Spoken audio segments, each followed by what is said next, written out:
নতুন শুটিংয়ের জন্য এরা প্রস্তুতি নিচ্ছে।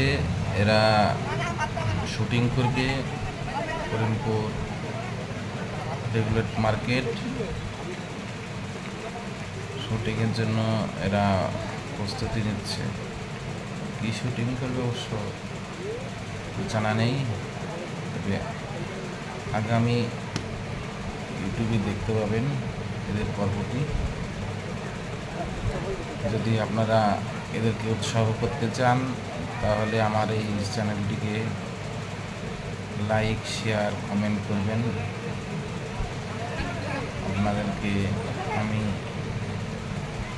অনুরোধ করে বলছি আমার চ্যানেলটিকে সাবস্ক্রাইব এবং লাইক, শেয়ার, কমেন্ট করে জানাবেন কেমন লাগছে এসব।